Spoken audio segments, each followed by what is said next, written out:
Welcome back. A good friend of ours, Dr. John Hovannisi and Harvard Eye Associates, is with us today. And we're going to talk about something that affects all of us at different ages, just depending, and that's driving, right? Particularly, I think where we first notice problems with our eyes is at night. Yes. Yeah. You bet. Well, as we get older, driving becomes more challenging for all of us under all circumstances. And it's not just about vision, is it? There are a lot of reasons that it becomes more challenging. As we get older, our reflexes are not as good as they used to be. Our ability to see is just part of the equation. But we often have patients who come to us terrified that we're there to take away their driving privileges, and that it's like they're coming for a final exam when they come to see us in the office. And I think probably the most important message for everybody who watches this show is that we, the doctors, are, and the DMV too, are really trying to keep people on the road. The doctors in particular, I can't speak for every employee at every DMV location because some are not as nice as others, but really their mission and ours is to keep patients on the road. We want to do everything we can to improve vision, whether it's glasses or a surgery if it's needed, or just some coaching to help people to get on the road. Yeah, you know, interestingly, I think it was last week we had Dr. Brian Kim on, and it was talking about, I think it was macular degeneration and stuff. And of course, that is something that could affect somebody's driving because they start to lose that center vision, am I right? Well, that's right. And but it's important to remember that macular degeneration in most cases is the mild or dry form of the disease that progresses very slowly. Most patients don't ever get to a point where it would threaten their driving privileges. And if that happens, it may happen in just one eye, which still allows them to drive. Oh, okay. You know, because the DMV's with the DMV, you can maintain a driver's license even if you only have one eye. That's true. Because you have enough field of vision with one eye, and you have enough acuity if it's got normal, reasonably normal vision, that you can maintain your driving privileges. Yeah, I think one of the hardest things, even for me at this point, since I use, you know, just kind of reading glasses, is I can drive fine, I can see fine at night.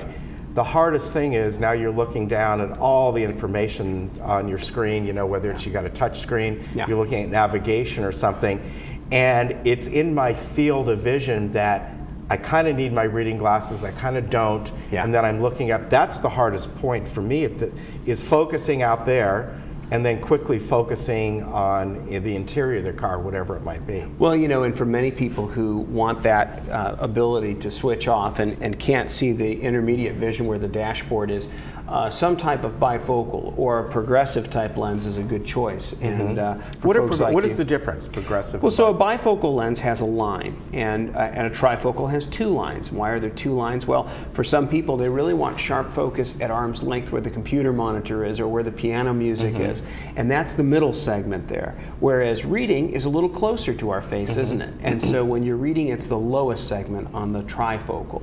Alternatively, a progressive lens gets rid of the lines and has a progressive amount of power to see from far to arm's length to up close. Okay. And a lot of people who try a progressive lens never fully get used to it because there are certain areas of a little bit of distortion, particularly on the sides. And if that causes you an imbalance or difficulty using it, then those are not for you. But for many of our patients who try them, particularly with the newer progressives, and that's another important message, for people who tried progressive lenses years ago and couldn't use them, it might be worth trying it again with some of the newer designs because they have gotten a lot better.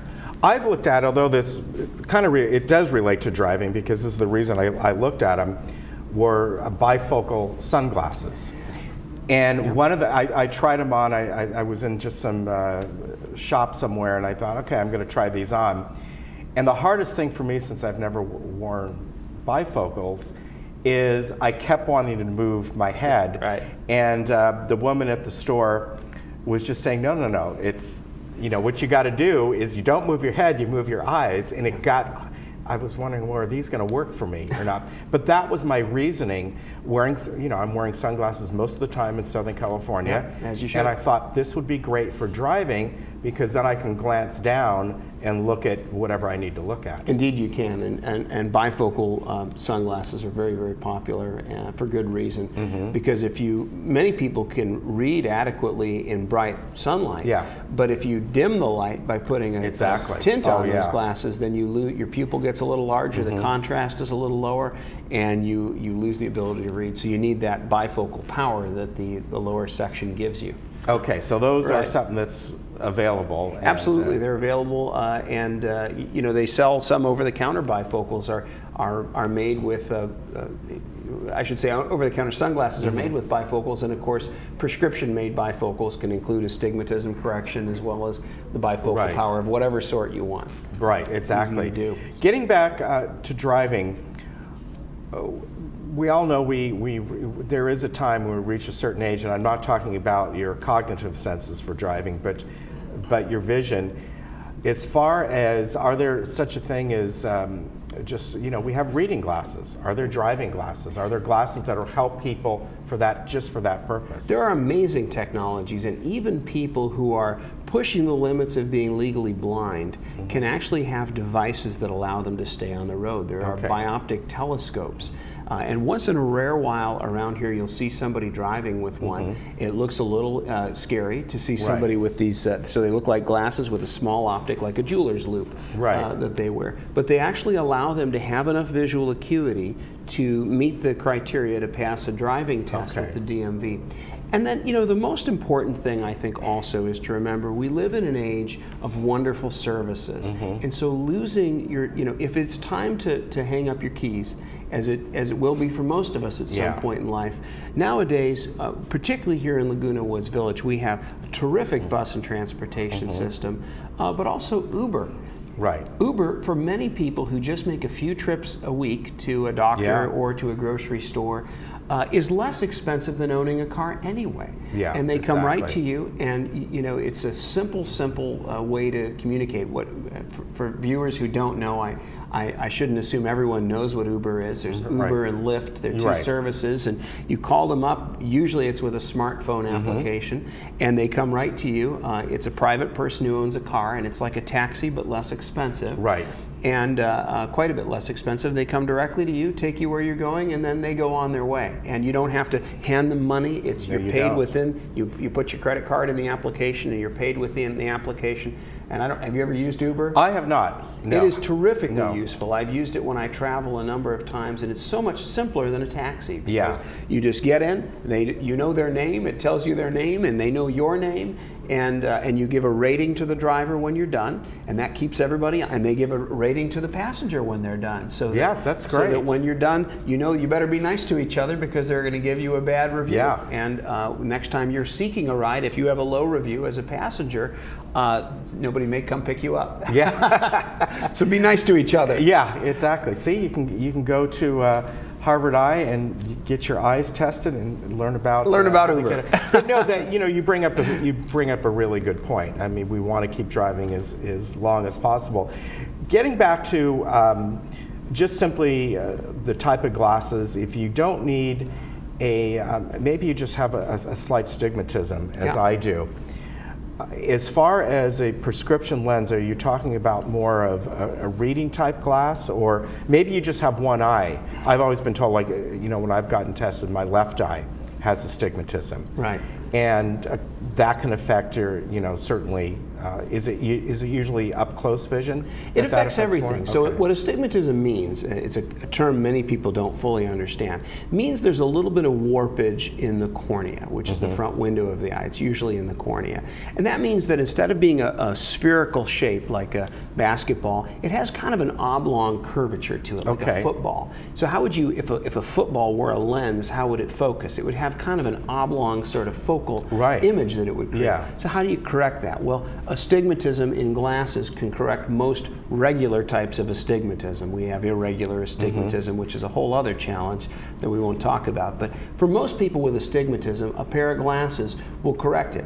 And because it's sort of an oblong curvature, that would affect both your near vision and your far Okay. vision. So if you have enough astigmatism that you need it corrected with glasses, you're going to see better both near and far with those glasses on. So with sunglasses, we can put astigmatism correction right into them. Same with reading glasses. With bifocals, same deal. Does astigmatism progress over years, or does it stick to kind of a point that it's at? It's interesting. For most of us, it doesn't change a lot throughout our lives.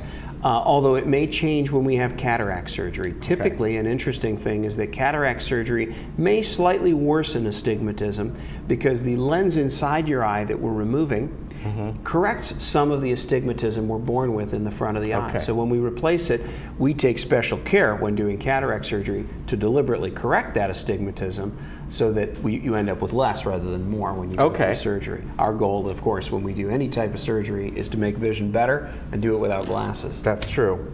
Good to see you as always. It's great to see you too. Great information, and as I said, you want to learn about Uber or Lyft. That's just But coming from John. it is a great. There are great services, and there comes a point in time when we're all going to have to hand the keys over, and for many, many different reasons. In a of few course. years, we'll have self-driving cars. There you it's go. Unbelievable. They're already doing it, and they're going to get better and better. Yeah, So, they are. Yeah, you don't think positive. All right. Hey, always good to see you. It's a pleasure seeing you. All too, right. Ken. Thanks. And Dr. John Hovannisian, Harvard Eye Associates, great group of people over there, and it's always a pleasure to have them on. All right. Thanks. We'll be right back.